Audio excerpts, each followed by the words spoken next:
นะโมตัสสะภะคะวะโตอะระหะโตสัมมาสัมพุทธัสสะนะโมตัสสะภะคะวะโตอะระหะโตสัมมาสัมพุทธัสสะนะโมตัสสะภะคะวะโตอะระหะโตสัมมาสัมพุทธัสสะนะโมตัสสะภะคะวะโตอะระหะโตสัมมาสัมพุทธัสสะพุทธังสรณังคัจฉามิพุทธังสรณังคัจฉามิธัมมังสรณังคัจฉามิธัมมังสรณังคัจฉามิสังฆังสรณัง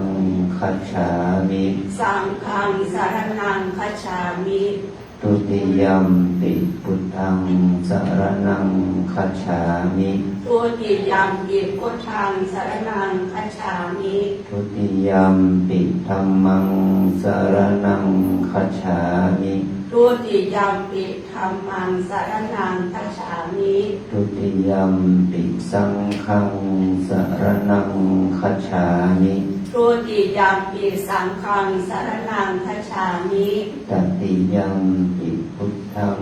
สรณังคัจฉามิตติยัมปิพุทธังสรณังคัจฉามิตติยัมปิธัมมังสรณังคัจฉามิตติยัมปิธัมมังสรณังคัจฉามิตติยัมปิสังฆังสรณังคัจฉามิตติยัมปิสังฆังสรณังคัจฉามิติสรณะคัมนังนิธิตังอามะพันเตปานาติปาตาเวรมณีสิกขาปะทังสมาธิยามิปานาติปาตาเวรมณีสิกขาปะทังสมาธิยามิอะทินนาทานาเวรมณีสิกขาปะทังสมาธิยามิอะทินนาทานาเวรมณีสิกขาปะทังสมาธิยามิได้ยมถือศีลห้าครับกาเมสุวิชฌาจาราเวรมณีสิกขาปะทังสมาธิยามิ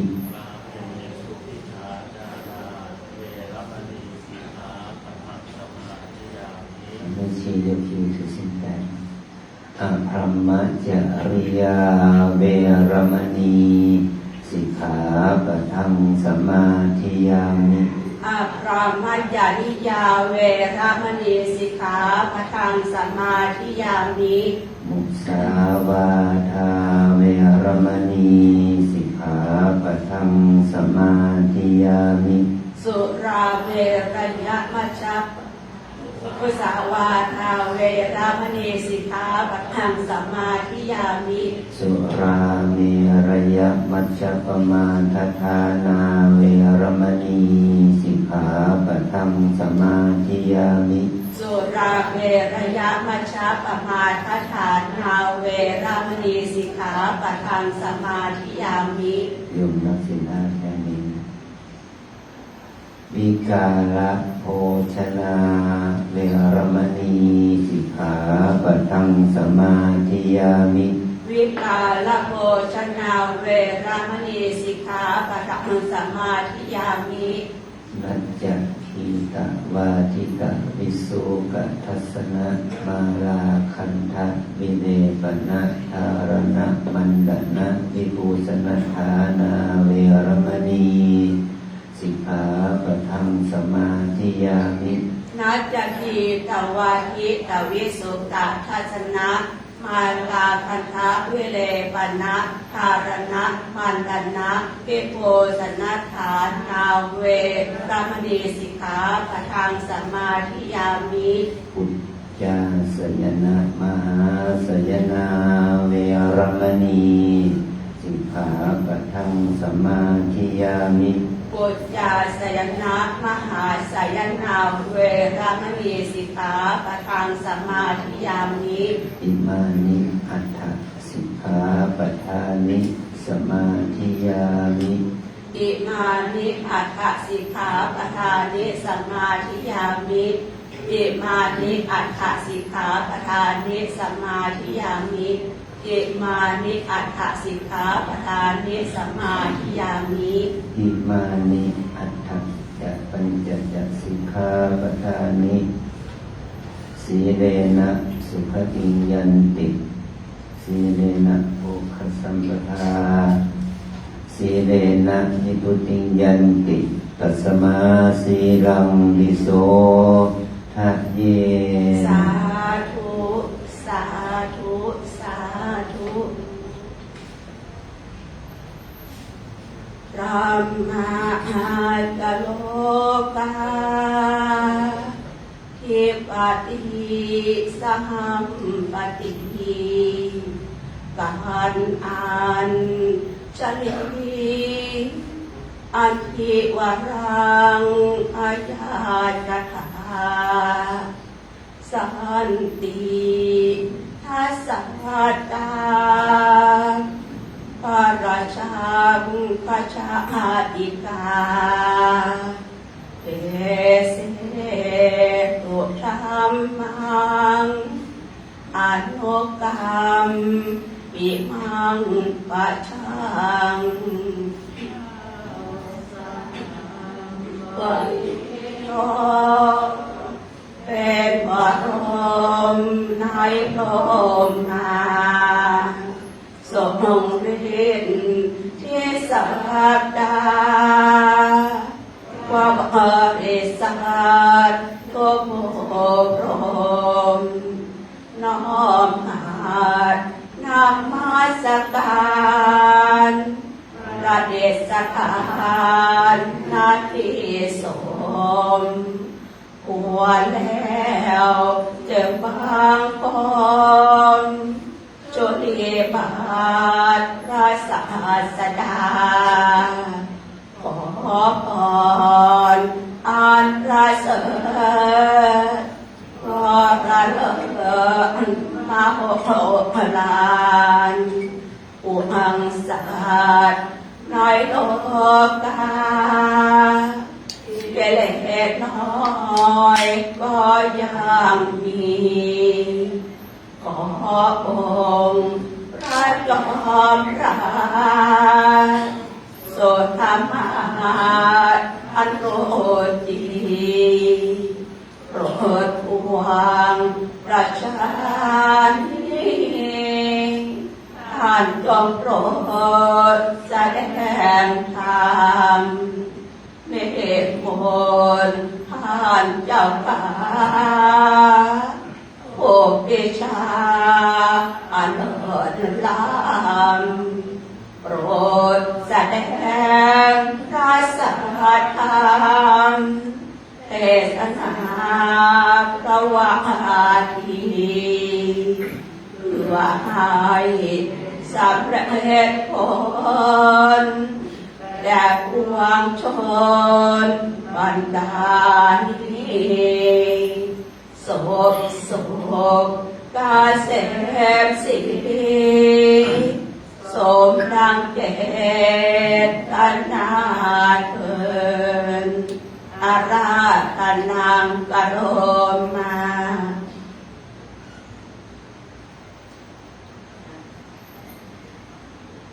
นะโมตัสสะภะคะวะโตอะระหะโตสัมมาสัมพุทธัสสะนะโมตัสสะภะคะวะโตอะระหะโตสัมมาสัมพุทธัสสะนะโมตัสสะภะคะวะโตอะระหะโตสัมมาสัมพุทธัสสะนายิตระโคชาตัปสานายิตระอินทริยสัมวรานายิตระสัพพะปฏินิสัพคาสุธิปัสสานิปานินันติขอความน้อมน้อมของพระพุทธเจ้าจงมีแด่สมเด็จพระผู้มีพระภาคผู้ทรงพระมหากรุณาธิคุณอันประเสริฐ ผู้บริสุทธิ์จากกิเลสตรัสรู้ชอบได้โดยพระองค์เองขอความนอบน้อมต่อพระสัทธรรมและคณะอริยสงฆ์เจ้าทั้งหลายในค่ำคืนวันนี้เป็นโอกาสของพระภิกษุสามเณรอุบาสกอุบาสิกาญาติโยมได้มาทำบุญร่วมกันมาแสดงความนอบน้อมต่อพระรัตนตรัยสามเณรได้แม่ชีโยชีก็เห็นว่าวันนี้เป็นวันโกนวันพรุ่งนี้วันพระมารับศีลทวนศีลอุบาสกอุบาสิกาญาติโยมถ้าเป็นลูกหลานและญาติมิตรก็มีโอกาสได้มาร่วมบำเพ็ญกุศลปฏิญาณนุปทานกิจเพื่ออุทิศบุญกุศลแด่คุณโยมชั้นยังขยายในฐานะที่คุณโยมชั้นท่านได้กำเนิดเกิดมาดูโลกนี้ในวันที่1 เมษายน พุทธศักราช 2477 ท่านเป็นกิจกรรมวันที่10 เดือนพฤศจิกายน พุทธศักราช 2568ที่ริอายุ91 ปี 7 เดือนกับ10 วันถ้าเรานับอายุในครรภ์ของแม่ด้วยก็เป็น92 ปีกว่านะวันนี้ค่ำคืนนี้คณะเจ้าภาพมีบริษัทเชียงใหม่คอนสตรักชั่นจำกัดห้างหุ้นส่วนจำกัดสีบุญเรืองพลาสติกหนองบัวลำพูจังหวัดหนองบัวลำพู3 บริษัทวอเตอร์เอพีจำกัดกรุงเทพมหานครรองศาสตราจารย์นายแพทย์บุญเชียงเขมาภิรัตน์โรงพยาบาลพิชัยยุทธกรุงเทพมหานครบริษัท GE เวอร์โนวาฟิวคอร์ไทยแลนด์ตลอดถึงสาธุชนญาติโยมลูกหลานที่มาจากทั้งกรุงเทพสิงห์บุรีนนทบุรีอ่างทองทั้งเชียงใหม่ศรัทธาญาติโยมในท้องที่ในพื้นที่ของตำบลสุเทพพ่อหลวงพระกำนันทั้งเจ้าหน้าที่ทั้งเทศบาลได้มาร่วมกันที่จะบำเพ็ญกุศลเพื่ออุทิศความดีงามนี้แด่คุณโยมชั้นแห่งขยายในโอกาสที่ท่านได้ทำกิจน้อยใหญ่ที่เป็นประโยชน์แก่ชุมชนในตำบลสุเทพครับหนึ่งก็คือว่าเราต้องการน้ำเชียงใหม่ปุณตาก็มีน้ำให้บริการน้ำไปทุกครัวเรือนเนาะมีรถน้ำส่งปุณตาไปส่งถึงที่หลายแห่งนั่นจะเป็นธุรกิจแต่ก็โยมก็เป็นธุรกิจในทางธรรมะเป็นธรรมาภิบาลทางศีลธรรมสิ่งที่เป็นปัจจัยสำคัญของชีวิตเอามาให้เราได้ดื่มได้ใช้ความมีงานนี้ก็เราก็ได้เห็นถึงคุณค่าของโยมในโอกาสที่เมื่อ2 ปีก่อนนี้ที่โรงเรียนบ้านปงน้อยท่านได้ทำอาคารเรียนทางคณะครูอาจารย์ของโรงเรียนก็ไปขอให้โยมช่วยอุปถัมภ์เราก็ร่วมกันทำห้องประชุม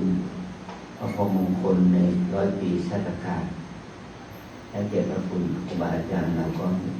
ต้องเชียงใหม่คุณตาคุณโยมชั้นคุณโยมอีกวันยังขยายก็ไปร่วมบุญกุศลแล้วก็อะไรต่อนี้อะไรอีกเยอะแยะมากมายทางสงเคราะห์วัดตำแหน่งวัดมือทรายวัดวงน้อยวัดน้ำเปิงวัดช่างทองวัดประมงวัดประเดนอะไรอย่างนี้นะก็ทำประโยชน์เพื่อคุณไปในวัดน้อยวัดใหญ่ความดีงามนี้ก็ก่อให้เกิดความรู้สึกสำนึกในค คุณของบุญที่คุณโยมนั้นได้ทำในยามที่โยมมีชีวิตอยู่โยมได้ทำบุญก็เรารู้ถึงคุณของบุญนี่เราจึงมีความรู้สึกดีใจเต็มใจที่จะทำให้สถานที่นี้เป็นที่รองรับสรีระร่างของคุณชั้นยังขยายออกมาตั้งบำเพ็ญกุศลแม้ว่าโยมนั้นจะไม่มีชีวิตแล้วแต่เรานึกถึงความดีเป็นกตัญญูกตเวทีตาเกิดทำบังเกิดขึ้นแก่จิตใจเราทุกคนที่ได้มาเป็นกุศลในค่ำคืนนี้เป็นต้นอาตมาจึงขอโอกาสนี้จะได้บรรยายธรรมในพุทธภาษิตที่องค์พระสัมมาสัมพุทธเจ้าได้ทรงแสดงในเรื่องมีอยู่ว่ามีเทวดาองค์หนึ่งชื่อว่าสุพรหมเทพบุตรสุพรหมเทพบุตรเนี่ยเป็นเทวดาเจ้าสำราญนะเป็นเทวดาเพลย์บอยเป็นเจ้าสำราญก็รื่นเริงไปตามกระแสของอารมณ์ทางโลกในสวรรค์เทวโลกนะไปอย่างนี้เรื่อยๆจนถึงวันหนึ่งก็มีตัวเขาเรียกว่ามีเทวทูตมาปรากฏให้แก่สุพรหมเทพบุตรได้เห็นว่าเทวดาเนี่ยก่อนตาย7 วันเทวดาจะมีนิมิตถึงความที่ตัวเองจะตายมีอยู่5 ประการอันที่หนึ่งก็คือว่าผิวพรรณมันนะเริ่มเหี่ยวย่น2 ดอกไม้ทิพย์เหี่ยว3 ผ้าทิพย์เศร้าหมอง4 จิตใจกระวนกระวายกระสับกระส่ายแล้วก็มีข้อหนึ่งจำเขาได้แล้วนะก็รู้ว่าตนเองจะตายแล้วก็ไปหาเทวดาหัวหน้าผู้ใหญ่นะเทวดาทั้งหลายเหล่านั้นก็บอกว่าเราไม่สามารถเป็นที่พึ่งเป็นตนได้แนะนำไปหาท้าวสกัดเทวดาแม้แต่ท้าวสกัดเทวดาพระอินทร์นั้นก็ไม่สามารถที่จะสกัดกั้นรับรองไม่ให้สุพรหมตายสุพรหมเทพบุตรตายนะแต่สุพรหมเทพบุตรเนี่ยก็รู้ตัวเองว่าตัวเองจะตายแล้วก็จะต้องไปตกในอบายด้วยนะไปตกอบายจึงมีความรู้สึกเศร้าใจเศร้าโศกเสียใจกระวนกระวายยังใจเป็นอย่างยิ่งจึงได้มาหาพระพุทธเจ้ามาเฝ้าพระพุทธเจ้าที่พระเชตวันโดยอาศัยที่ว่าตัวเองจะตายจึงนึกถึงธรรมะนั่นแหละเหมือนกับคนเราเนี่ยจะเป็นจะตายนึกถึงธรรมะนึกถึงวัดอันนี้ก็เหมือนกันสุพรหมเทพบุตรในฐานะตัวเองเป็นเทพเจ้าสำราญจึงไม่นึกถึงธรรมะไม่นึกถึงตัวธรรมะทำคุณธรรมแม้แต่พระพุทธเจ้าอุบัติแล้วตนเองก็ไม่ได้สนใจที่จะมาฟังธรรมะของพระพุทธเจ้าเมื่อถึงเหตุจนตายจนเป็นจนตายแล้วจึงเดินทางเข้ามาเข้าพระพุทธเจ้ามาเฝ้าพระพุทธเจ้าแล้วมาเป็นวาจามาขอพระพุทธเจ้าช่วยเหลือให้เป็นเอาพระพุทธเจ้าเป็นที่พึ่งของตนแต่พระองค์ไม่รับปากแต่พระองค์นั้นได้ให้ธรรมโอวาทแก่สุพรหมเทพบุตรอย่างที่อาตมาได้ออกที่เทศขึ้นเป็นภาษาบาลีนั่นแหละโยมได้ยินทุกคำไหมได้ยินทุกคำเนาะโยมรู้เรื่องไหมไม่รู้เรื่องนะโยมอาตมาคิดว่าโยมทุกคนได้ยินนะได้ยินทุกคำพูดแต่มันเป็นคำบาลีเราไม่รู้ความหมายมันก็เหมือนกับว่าสีสอด้วยควันต่างเป็นอย่างนั้นหรือเปล่าล่ะมันก็เหมือนกันนั้นเนาะความมันไม่รู้เรื่องมันไม่รู้เรื่องดนตรีคนที่ฟังภาษาบาลีเป็นธรรมะเป็นพุทธภาษิต เราไม่รู้เรื่องก็เราก็เหมือนกับว่าเราปัญญาน้อยไปหน่อยความรู้ของเราน้อยไปหน่อยในเรื่องนี้นะนี่ก็ขอให้เราทั้งหลายได้รู้ถึงประโยชน์ของการศึกษาธรรมะเนี่ยคือองค์พระองค์ได้ตรัสเป็นกลางๆเตือนใจที่สุดพรหมเทพบุตรด้วยภาษาบาลีว่านายตระโพชฌาตปัสสาเนี่ยเป็นต้นนะว่าพระองค์ได้ตรัสเป็นภาษาบาลีแต่อาตมาขออนุญาตแปลว่าเรามองไม่เห็นว่าสัตว์ทั้งหลายในโลกนี้จะประสบความสวัสดีได้ด้วยธรรมดังต่อไปนี้นะว่าพระองค์ได้ตรัสไว้ว่าคนที่จะประสบความสวัสดีได้สนธิกับความสวัสดีปัสสามิว่าเห็นสนธิปัสสามิปานินังสัตว์โลกทั้งหลายจะเข้าถึงความสวัสดีได้เข้าถึงความสวัสดีได้ด้วยคุณธรรมต่อไปนี้คือว่า1โพชฌาโพชฌาเนี่ยถ้าเราทั้งหลายนี่ได้เข้าถึงโพชฌานี่แปลว่าปัญญาเป็นเครื่องรู้แจ้งอริยสัจธรรมถ้าเราเข้าใจถึงความรู้จริงความรู้แจ้งในอริยสัจธรรมนี่แหละจะเป็นเหตุให้เราเข้าถึงความสวัสดีนะแต่ภาษาแปลว่ากบะนี่คือความเพียรเผากิเลสเมื่อเราทั้งหลายนั้นได้เข้าถึงความสวัสดีด้วยปัญญาแล้วก็มีความเพียรเผากิเลสเราจะต้องมีความเพียรเผากิเลสของตนด้วยนะอันที่3คือว่าอินทริยสังวราการที่เราจะเข้าถึงความสวัสดีได้ด้วยความมีสติมีอินทรีย์สังวรมีความสำรวมมีอินทรีย์สังวรด้วยเหมือนเรียกว่าสำรวมสติเป็นไปในตาหูจมูกลิ้นกายใจนี่เราเรียกว่าอินทรีย์6อินทรีย์6นั่นเรียกอย่างหนึ่งว่าอายตนะ6ด้วยเป็นบ่อเกิดมันเป็นบ่อเกิดของวัฏทุกข์ด้วยนะตาหูจมูกลิ้นกายใจแต่ถ้าเรามีสติเท่าทันตารูปเสียงกลิ่นรสสัมผัสที่มันกระทบทางตาหูจมูกลิ้นกายใจนั้นนั่นแหละจะทำให้เราประสบความสวัสดีอันที่3ข้อที่4สัพพะปฏินิสสขาเนี่ยเพราะว่าเมื่อทุกสรรพสิ่งเนี่ยกระทบสัมผัสแล้วเนี่ย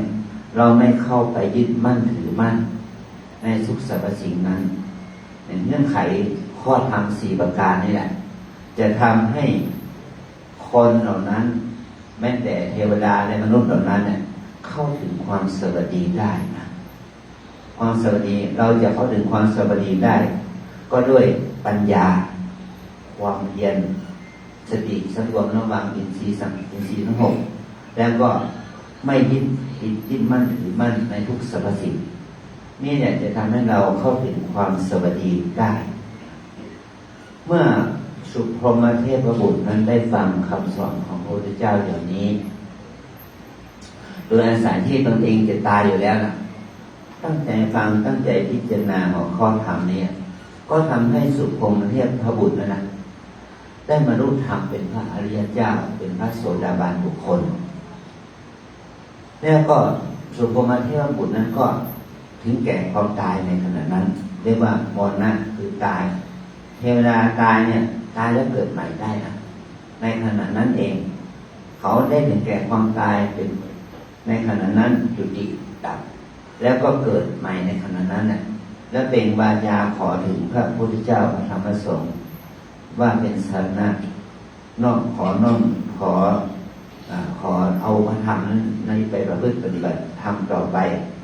เมื่อสุพรหมเทพบุตรได้ธรรมะได้เป็นพระอริยเจ้าสันโสดาบันแล้วก็ได้ชื่อว่าท่านได้พ้นจากอบายภัยภัยนี้จะพ้นเราทั้งหลายจะพ้นจากภัยนี้ได้ก็ต้องอ อาศัยการบรรลุธรรมเป็นพระอริยเจ้าเป็นพระโสดาบันคนเราเนี่ยมีภัยอยู่4ประการภัยอยู่4ประการที่ไม่ว่าเราจะเมื่อเราจะต้องเจอภัย4ประการนะเมื่อเราได้เกิดมาเป็นมนุษย์เราจะต้องเจอภัย4ประการคือเป็นภัยที่เราไม่แน่ว่าจะพ้นจากทุกภัย4ประการในอันที่1ก็คือเราในฐานะที่ในชาตินี้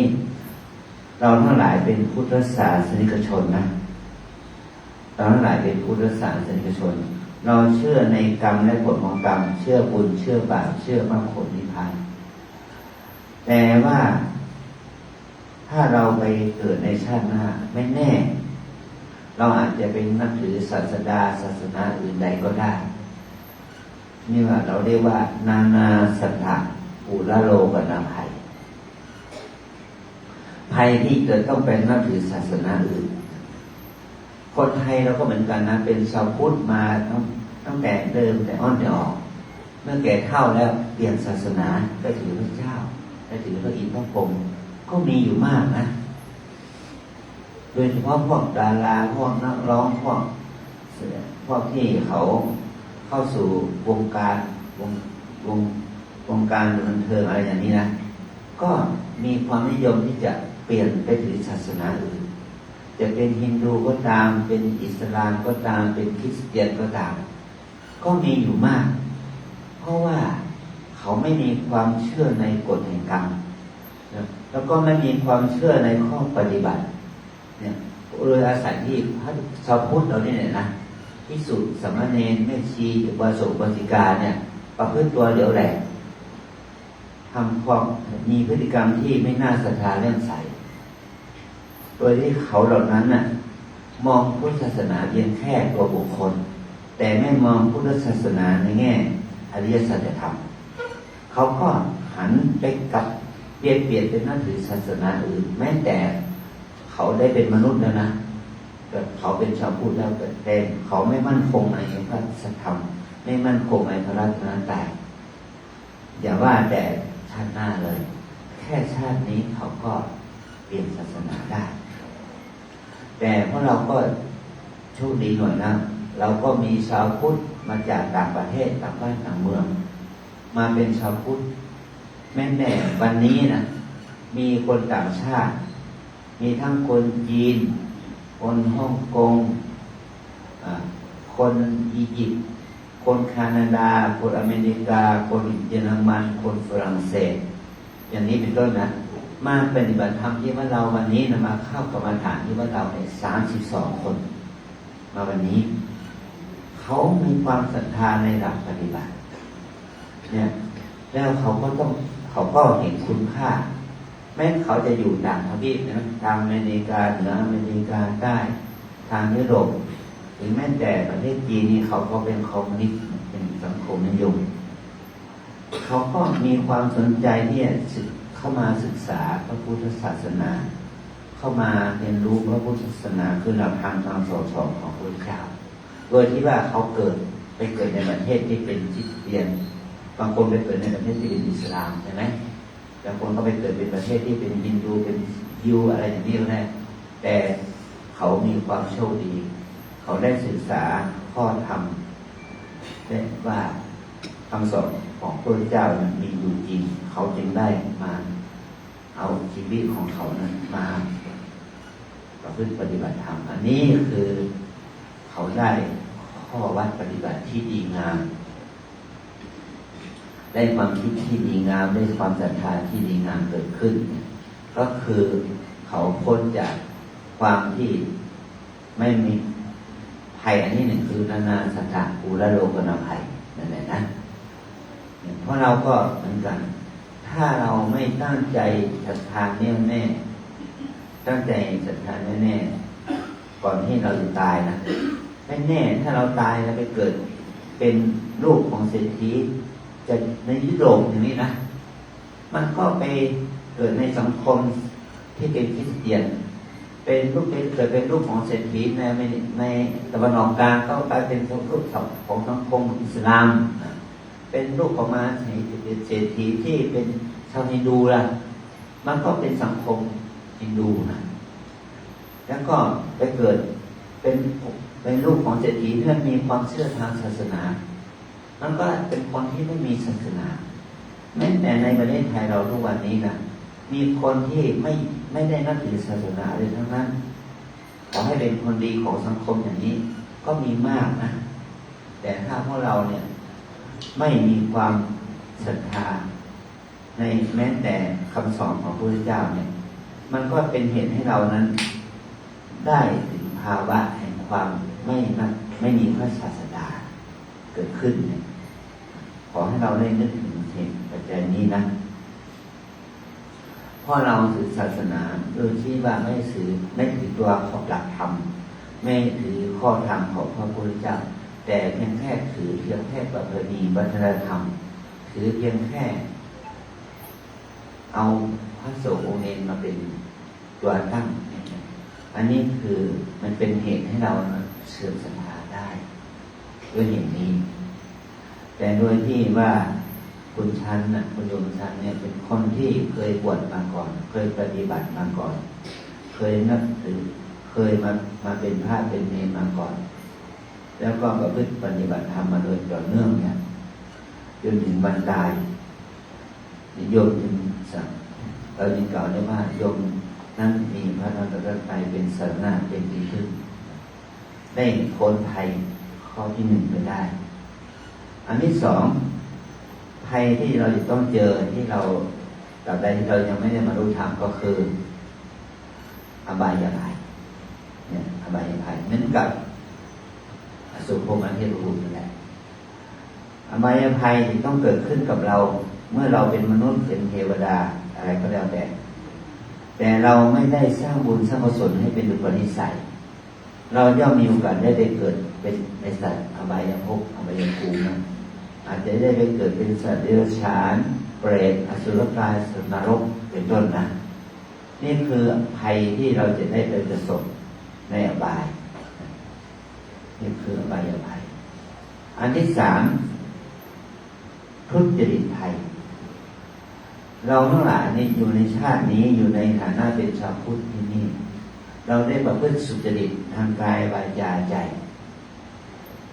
แต่ถ้าเมื่อใดที่เรามีมิจฉาทิฏฐิมีความเห็นผิดอะไรเกิดขึ้นเรามีความคิดว่าบุญไม่มีจริงบาปไม่มีจริงอย่างนี้เป็นต้นนะดีชั่วไม่มีจริงอย่างนี้เป็นต้นก็หันไปทำทุจริตชั่วประกอบธุรกิจที่ไม่ดีเป็นประกอบธุรกิจที่มันเป็นอวัยวะอะไรที่เราเรียกพวกcall center scammer ที่หลอกคนไปทั้งโลกนี่แหละนี่แหละเสินเจื้อเงินมันมีเป็นแสนล้านเนี่ยมันมาเอามาจากไหนล่ะก็มาจากการหลอกลวงคนนี่แหละนะเนี่ยคือพวกที่ทำอาชีพวิชาชีพที่เป็น call center scammer นะพนันออนไลน์ประเภทนี้ก็เพราะว่าเขาทั้งหลายเหล่านี้ไม่มีความเชื่อเรื่องใส่ในคำสอนของพระพุทธเจ้าและเรื่องของสุจริตทุจริตอย่างนี้แหละคือเป็นตัวอย่างให้เราเห็นว่าทุจริตเนี่ยมันจะเกิดขึ้นกับคนที่ไม่เชื่อเรื่องบุญเรื่องบาปเรื่องดีเรื่องชั่วมันจะเกิดทุจริตทุราชีพเกิดขึ้นกับทุกคนไม่ว่าคนนั้นจะมีเงินเป็นแสนล้านเขายังทำทุจริตเนี่ยคนที่มีเงินเป็นแสนล้านก็ยังทำชั่วทำทุจริตนะเพราะว่าเขาไม่มีความเชื่อเรื่องบุญเรื่องบาปเรื่องดีเรื่องชั่วเรื่องนรกสวรรค์เรื่องมรรคผลนิพพานนี่แหละจึงเป็นเหตุให้เขานั้นได้กระทำกรรมที่เป็นอบายเรียกว่าอบายภัยภัยอันที่สี่ถ้าตราบใดที่เรายังไม่ได้ถึงพระโสดาบันเราต้องประสบกับไม่แน่ว่าเราจะต้องประสบภัยอันที่สี่ด้วยคือวินิปาตภัยคำว่าวินิปาตภัยเนี่ยเป็นภัยที่ชาตินี้นี่เรามาเกิดเป็นมนุษย์ แต่ชาติต่อไปเราไม่แน่ว่าเราจะไปเกิดเป็นเทวดาอินทร์หรือสัตว์อบายเป็นอสุรกายสัตว์นรกไม่แน่นะเพราะว่าภัยเหล่านี้มันเป็นภัยที่จะทำให้เราได้กำเนิดเกิดมาในภพภูมิที่ไม่แน่นอนนะไม่แน่นอน บางคนจะเห็นว่าคนบางคนรักช้างยิ่งกว่ารักพ่อรักแม่ที่รักหมูรักหมายิ่งกว่ารักลูกรักเมียที่เพราะเห็นนี้เพราะเขารักสัตว์ประเภทในประเภทหนึ่งอย่างที่ว่าเป็นเรียกว่า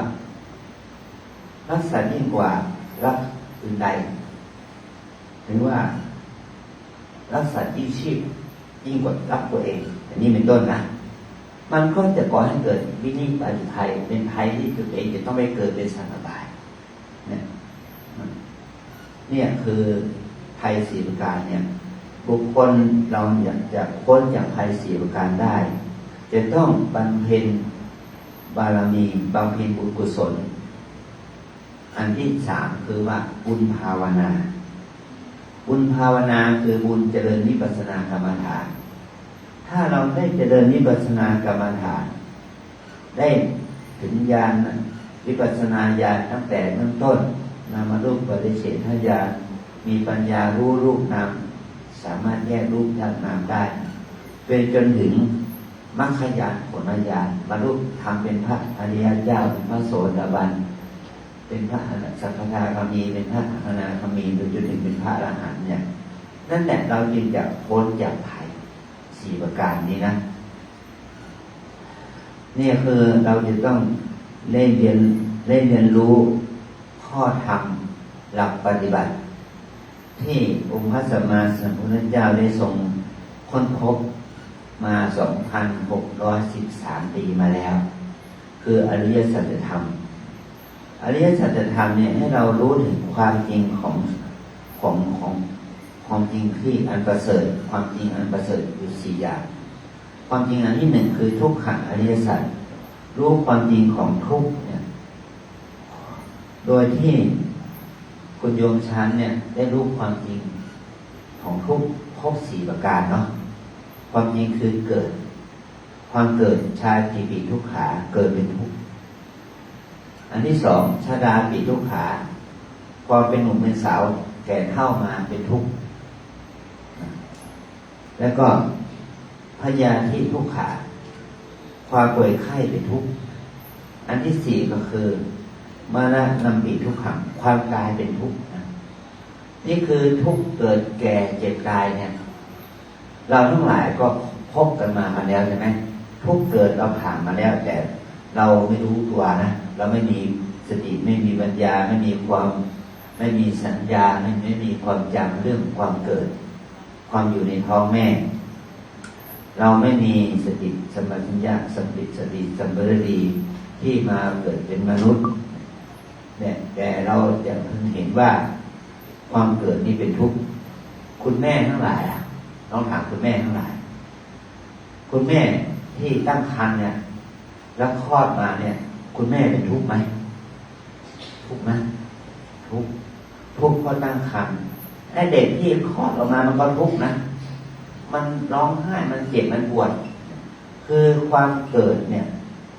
ความเป็นชาตะแล้วเกิดแต่ถ้าความเกิดของเรามี2อย่างเกิดอันที่1ก็คือเกิดแบบปฏิสนธิเกิดในครรภ์มารดาเนี่ยอาศัยที่เชื้อของแม่และของพ่อผสมกันออกมาเป็นสัตว์เป็นไซโกตเป็นสัตว์เล็กๆถือว่าเป็นสัตว์ปฏิสนธิที่เกิดขึ้นเนี่ยมันนำมาซึ่งความทุกข์คือชาติปีทุกขาความเกิดเป็นทุกข์เมื่อความเกิดนั้นมีการพัฒนาการขึ้นมา2 เดือน3 เดือน5 เดือน7 เดือน9 เดือน10 เดือนนะอยู่ในครรภ์แม่ไม่ได้แล้วคลอดออกมาดีกว่าชาตะแต่ว่าเกิดนะที่คุณชั้นบอกว่าที่เด็กคุณชั้นเกิดวันที่1 เมษายนเนี่ยคือชาตะแต่อยู่ในครรภ์ในรูปกี่เดือนนะเนี่ยคือเกิดเป็นทุกข์เหมือนกันเกิดที่เป็นสัตว์ที่อยู่ในครรภ์แม่ เกิดที่คลอดจากคันแม่มันเป็นความทุกข์พอทุกข์แค่ไหนก็โยมจะต้องช่วยเหลือตนเองตั้งแต่คลอดออกมาหายใจเองหาทางที่จะถึงน้ำนมแม่หาทางที่จะเลี้ยงปากเลี้ยงท้องได้ที่แม่เอาใจใส่ดูแลเมื่อเกิดออกมาแล้วก็มีความทุกข์กับการอยู่การกินมีความทุกข์ความยากลำบาก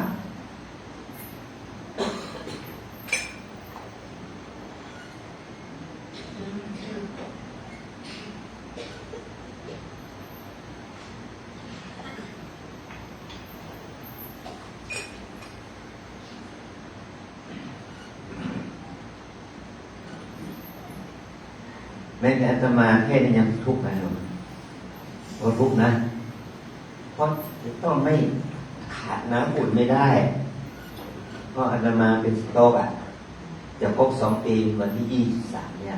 จะครบ2 ปีเป็นสโตรกเป็นเส้นเลือดตีบในสมองนะได้ฟื้นตัวขึ้นมาถึงขนาดนี้ก็นับว่าดีแล้วมันจะรอดไปกี่ปีต่อไปก็ไม่รู้นะมันเกิดเป็นทุกข์แล้วมันแก่เป็นทุกข์อย่างนี้แหละมันต้องต่อสู้กับชีวิตต่อสู้กับชีวิตต่อสู้กับการหางานทำต่อสู้กับการทำธุรกิจการงานต่อสู้กับการดูแลเอาใจใส่ครอบครัวสังคมและลูกหลานญาติมิตรนี่ก็คือความทุกข์ที่เกิดจากการทำมาหาเลี้ยงชีพเห็นไหมเราจะต้องต่อสู้นะแม้ว่าเราจะแก่ปานใดก็ตามเราก็ต้องต่อสู้เพื่อลูกเพื่อหลานเพื่อเหลนเพื่อคนรอบตัวรอบข้างนี่คือความทุกข์ที่เกิดขึ้นมาในชีวิตเราจนถึงมันที่เราป่วยไข้ไม่สบายเป็นโรคภัยไข้เจ็บนี่แหละมันก็เป็นทุกข์เพราะหายาหาหมอทุกข์เพราะการกินการอยู่ทุกข์เพราะบริหารร่างกายนี่แหละคือความทุกข์ของชีวิตของเราทุกคนแม้แต่คุณโยมชั้นก็เจอทุกข์นี้ไม่คนหนีเป็นพ้นไปได้นะเนี่ยสุดท้ายก็ความตายเป็นทุกข์เมื่อเราตายไปแล้วก็เป็นทุกข์แก่ไม่ใช่เป็นทุกข์แก่โยมเท่านั้นนะเป็นทุกข์แก่ญาติเป็นทุกข์แก่พี่น้องญาติมิตรจะทำยังไงจะศพยังไงจะทำบุญที่ไหนมันก็เป็นความทุกข์ของพี่น้องญาติมิตรนะแต่ถ้าเราได้เป็นคนที่ทำประโยชน์เกื้อกูลแก่ตนแก่ครอบครัวแก่สังคมแก่ศาสนาแล้วก็ถือว่ามันเทาทุกข์ไปได้อย่างนี้ว่าเนี่ยการที่โยมจะเอาศพของตนเองของพ่อแม่ปู่ย่าตายายมาไว้ที่วัดน้ำเปิงนะโยมจะต้องสร้างเครดิตให้แก่วัดน้ำเปิงด้วยนะไม่ใช่ว่าจะขอเอาศพพ่อแม่ที่ยังไม่เคยมาทำบุญที่วัดเลยไม่เคยเข้าวัดเลยมาวัดในวัดน้ำเปิงไม่ได้เราไม่รับเฉพาะคนที่ทำบุญกับเรารับเฉพาะคนที่เป็นอุบาสกอุบาสิกาทำบุญกับวัดเราเท่านั้นรับเฉพาะคนที่เป็นศรัทธาญาติโยมของวัดเราเพราะว่าวัดเราได้เป็นวัดปฏิบัติเป็นวัดที่มีศรัทธาญาติโยมมาปฏิบัติทำเยอะงานของเรานี่ไม่ใช่งานที่จะจัดสถานที่ศาลากุฏิเอาไว้บำเพ็ญกุศลศพโดยตรงมีโยมคนหนึ่งนะเอาเงินมาให้อาตมา1 ล้านขอให้อาจารย์เนี่ยซื้อที่ในวัดเนี่ยบริเวณให้ในวัดเนี่ยซื้อที่แล้วก็หาทางที่จะสร้างศาลาบำเพ็ญบุญจนถึงวันนี้เป็น10 ปีแล้วอาตมายังหาที่สร้างศาลาบำเพ็ญบุญไม่ได้เลยนะซื้อที่ดินไม่ได้เลย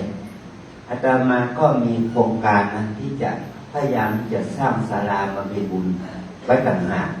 เพราะศาลาหลังนี้เนี่ยเป็นศาลาที่จะช่วยใช้สำหรับเป็นที่อบรมเยาวชนอบรมประชาชนอบรมคุณธรรมจริยธรรมให้แก่เด็กเยาวชนประชาชนเป็นหลักแต่ว่าเราหาที่ไม่เหมาะที่ในข้างในวัดข้างในนั้นไม่เหมาะสมเราจำเป็นจะต้องอาศัยศาลานี้เอาไว้บำเพ็ญกุศลศพนะเพราะเหตุนี้แหละ เราจะให้คนที่มีโอกาสทำบุญทำความดีได้ก็ต่อเมื่อตัวเขาเองตัวลูกหลานครอบครัวญาติมิตรได้ทำบุญเราจึงจะสามารถที่จะพูดกับหมู่คณะได้ว่าโยมคนนี้เหมาะสมที่จะรับส่งเขามาบำเพ็ญกุศลที่ว่าเราเนี่ยโดยเฉพาะที่ใครก็ตามแต่ตั้งศพบำเพ็ญกุศลที่นี่นะไม่ใช่มีแค่เพราะญาติมีพระภิกษุสามเณรแม่ชีโยคีญาติโยมมาร่วมบุญด้วยนะไม่ใช่ว่ามีพระรูปหนึ่งมาเฝ้าศาลาให้ญาติโยมได้บำเพ็ญบุญเหมือนกับศาลาทั่วๆไปวัดทั่วๆไปนะเราต้องมีพระภิกษุสามเณรแม่ชีโยคีมาร่วมบุญด้วยนะอันนี้คือเหตุนี่แหละเราจึงเห็นว่าคุณโยมชานเป็นบุคคลที่สมควรแก่การที่จะยกศพท่านมาบำเพ็ญกุศลในสถานที่นี้ได้โดยความชอบธรรมอันนี้คือความดีงามของคุณโยมชานและครอบครัวที่นำมาทำบุญกุศลที่วัดน้ำเปิลมาโดยตลอดโดยที่ว่าเราไม่ได้ไปขอวิงวอนขอร้องขอแต่โยมนั้นทำบุญด้วยใจของตัวเองความดีงามเนี่ยเราจึงเห็นคุณค่าของความดีนี้จึงได้นำศพมาบำเพ็ญกุศลณที่นี้และก็ได้แสดงธรรมอาตมาก็ได้แสดงธรรมด้วยความเต็มใจไม่ได้หวังลาภสักการะอะไรเกิดขึ้นกับการได้ทำสัพได้เทศธรรมเนี่ยนะโดยที่ว่าความดีงามนี้เราทำด้วยความเต็มใจของเราทั้งหลายข้อความดีเนี่ยเราให้เราได้ถึงว่าพระธรรมที่พระสัมมาสัมพุทธเจ้าได้ทรงแสดงนั่นแหละว่าหนึ่งเราจะต้องเพิ่มคูณปัญญาโคชฌาปฏิปัสสนาปัญญาหรือว่ามัคคปัญญาเมื่อเราเกิดวิปัสสนาปัญญาให้ถึงมัคคญาณมัคคปัญญาเนี่ยจะทำให้เราประสบความสวัสดีในข้อที่หนึ่งอันที่สองกับภาษาเราจะต้องมีความเพียรเผากิเลสอกุศลราคะโทสะโมหะทุจริตความชั่วทางกายวาจาใจออกจากจิตสันดานของเรากรรมฐานนี่บำเพ็ญกรรมะบำเพ็ญภาวนาบำเพ็ญคุณงามความดีเพื่อที่จะทำให้เราเป็นคนเบาเป็นคนที่มีความเบาทางด้านจิตใจให้เข้าถึงความดีงามของสุขของพระธรรมคำสอนของพระพุทธเจ้าอันที่สามอินทรียสังวราคนทั้งหลายที่ได้มาปฏิบัติธรรมเนี่ยก็เป็นการมาฝึกอินทรีย์สังวรให้มีสติสำรวมตาหูจมูกลิ้นกายใจนะขอฝากพวกเราทั้งหลายนะว่าเราทั้งหลายเนี่ยสุขทุกข์นี่มันเกิดที่ตาหูจมูกลิ้นกายใจสุจริตทุจริตเนี่ยมันเกิดขึ้นที่ตาหูจมูกลิ้นกายใจความดีงามความงดงามที่เกิดขึ้นบารมีธรรมที่เกิดขึ้นบุญกุศลที่เกิดขึ้นกับเราทั้งหลายเนี่ยมันเริ่มต้นที่ตาหูจมูกลิ้นกายใจเนี่ยตาหูจมูกลิ้นกายใจที่เรามีสติบริหารตาหูจมูกลิ้นกายใจเนี่ยจะทำให้เราเข้าถึงความสวัสดีอันที่สี่ว่าสัพพะปฏินิสสขาสละความยึดมั่นทุกสรรพสิ่งถ้าเราปฏิบัติตนในฐานะที่เป็นพุทธศาสนิกชนเราได้สละความยึดมั่นถือมั่นในสรรพสิ่งได้มันจะเป็นเหตุให้เราได้เข้าถึงมรรคถึงผลได้ตั้งแต่โสดาปัตติมรรคโสดาปัตติผลเป็นต้นนะนี่เป็นข้อธรรมที่พระสัมมาสัมพุทธเจ้าได้ตรัสถึงว่าเราจะประสบกับความสวัสดีไม่ต้องไปตกอบายนะอบายภูมิทั้งสี่ไม่ต้องไปเกิดเป็นกำเนิดเดรัจฉานเปรตอสุรกายสัตว์นรกแม้ว่าสัตว์นรกเป็นอสุรกายเราจะไม่เห็นด้วยตาของเราแต่สัตว์ที่เป็นตัวอย่างของอบายก็คือเดรัจฉาน ตั้งแต่มดตัวเล็กตัวน้อยจนถึงช้างม้าปลาวาฬอะไรตามแต่นะสรรพสัตว์ทั้งหลายเหล่านี้เป็นสัตว์ที่เป็นเดรัจฉานเป็นสัตว์ที่ไม่มีโอกาสบำเพ็ญวิปัสสนาญาณให้เกิดขึ้นในแต่ทันดานไม่สามารถบรรลุมรรคผลนิพพานได้พลังความดีงามนี้ที่เราได้ทำกันนี้ก็ขอเป็นพลังความดีงามจะให้มันเกิดประโยชน์ส่วนผลแก่คนโยมชั้นยังขยายที่ท่านได้ถึงแก่กรรมไปวันนี้พบวันที่3คืนที่3แล้ววันพรุ่งนี้เราจะได้บำเพ็ญกุศลชาปนกิจศพกับคุณโยมในค่ำคืนนี้บริษัทเชียงใหม่คอนสตรักชั่นจำกัดห้างหุ้นส่วนจำกัดสีมุนเรืองพลาสติกจังหวัดหนองบัวลำพูบริษัทวอเตอร์เอพีจำกัดจากกรุงเทพมหานครรองศาสตราจารย์นายแพทย์บุญเทียมเขมาภิรัตน์จากโรงพยาบาลวิชัยยุทธกรุงเทพมหานครบริษัท GE เบอร์โนวาฟิวคอร์ไทยแลนด์และพี่น้องญาติมิตรสาธารณชนญาติโยมที่ได้มาบำเพ็ญกุศลเพื่ออุทิศความดีงามนี้แด่คุณโยมชั้นเรียกขยายในค่ำคืนนี้ขอให้ความดีงามนี้จงเป็นกัลปนาผลอันประเสริฐสำเร็จประโยชน์เกื้อกูลแก่คุณโยมชั้นเรียกขยายให้ได้อนุโมทนาบุญกุศลนี้แม้ว่าคุณโยมจะได้สุคติภูมิเทวโลกเป็นพิณาครับก็ขอให้โยมได้มุทิตายินดีกับครอบครัวพี่น้องญาติโยมทุกท่านและขอพลังบุญกุศลทานศีลภาวนานี้จงเป็นพลังบุญเกิดบุญแก่ครอบครัวพี่น้องญาติมิตรลูกหลานญาติโยมและเจ้าภาพทุกท่านสาธุชนญาติโยมทุกหมู่เหล่าท่านมีความเจริญงอกงามในบุญในสัมมาปฏิบัติเพื่อความดับทุกข์เพื่อมรรคผลนิพพานเพื่อให้เราพ้นจากภัยทั้ง4ประการและให้เราได้ถึงคุณธรรม4อย่างคือปัญญาความเพียรสติที่เป็นไปในอินทรีย์ทั้ง6และการปล่อยวางทุกสรรพสิ่งขอให้ความสวัสดีจงบังเกิดมีแก่พวกเราทั้งหลายจงทุกข์ทรมานกันอาตมาภาพได้แสดงมาทำมาก็เห็นว่าสมควรแก่เวลาจึงขอสมมุติยุติลงคงไว้แต่เพียงเท่านี้เอวังก็มีด้วยประการลัชนีธรรมยันสาธุกลังกะโลมาเสสาธุสาธุสาธุสาธุชนทุกท่านจะถึงพร้อมด้วยความสวัสดีและมีสุขโดยธรรม4ประการก็คือมีปัญญา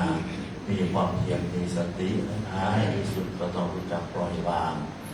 ในพิธีทำบำเพ็ญกุศลนับดำต่อจากนี้ไปนะครับจะเป็นพิธีทอดผ้าไตรบางสกุลแด่องค์เทพองค์แสดงธรรมโอกาสนี้เจ้าภาพเจ้าศรัทธาขออนุญาตขอเรียนเชิญคุณสุปินเปียธาได้เกียรติทอดผ้าไตรบางสกุลในชุดนี้นะครับเรียนเชิญครับผม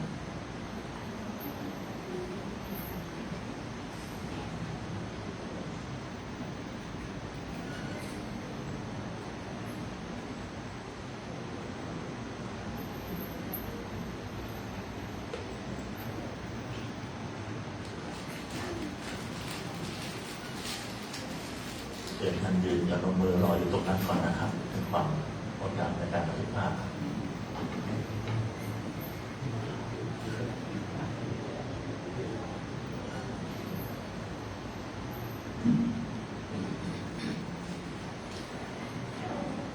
อนิจจาวัฏสังขาราอุปัฏฐวยธัมมิโนอุปจิตวานิรุชชันติเตสังอุปัสสโมสุโกสาธุครับเรียนเชิญท่านกำนันที่รับรองเดิมครับนำพิธีระดับถัดไป น้อมถวายจตุปัจจัยในยธรรม2 ชุดด้วยกันนะครับ ชุดแรกน้อมถวายบูชาในการพระพุทธการจนีรักคำหวานนะครับน้อมถวายบูชาในการพระพุทธแต่ท่านที่2นะครับน้อมถวายการเทศน์แล้วเทศน์องค์แสดงธรรมเรียนเชิญสอนอปริบุญศิริสุภามหาสภาเทศบาลตะบนประเทศนะครับเรียนเชิญครับ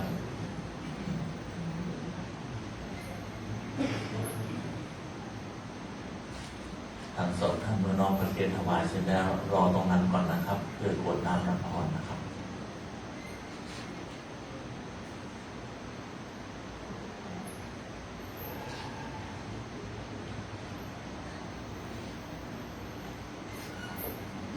เตรียมกรวดน้ำรับพร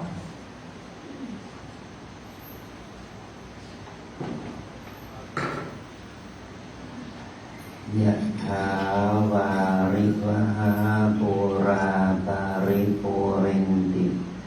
สาคารังเอวะเมวะอิโตตินังเปตานังอุปกัปปติอิชิตังปฏิตังตุมหังทิปะเมวะสมิจฉตุสัพเพปุเรนตุสังคปายันโตปนะระโสยถามณิโชติระโสยถาอายัญจะโคจะกินนาตินนาสังคัมมิสุจติจิตาเอกรัตตังเอกายัสสัทธานะโสปะกัปปติโสยะติธัมโมจะอัญญังนิทัสสิโตเปตานะปุญญาจะกตาอุราลาปรัญจภิกขุนมนุปฏิตังตุเมปุญญังปสุตังนัปกันติสัพพิติโยวิวัชชันตุสัพพะโรโควินัสตุวันเดภวัตวันตารายโยสุขีติคายุโกภวะอภิวาทนาสีวิสะนิจังพุทธาปัจจายิโนจัตตารโอธัมมาวัฏันติอายุวันโนสุขังภะลัง สาธุเชิญทั้งสองท่านกับที่รับรองเดิมครับมนต์จากคุณอาจารย์ลงจากธรรมะท่านที่รองนั้นมาครับ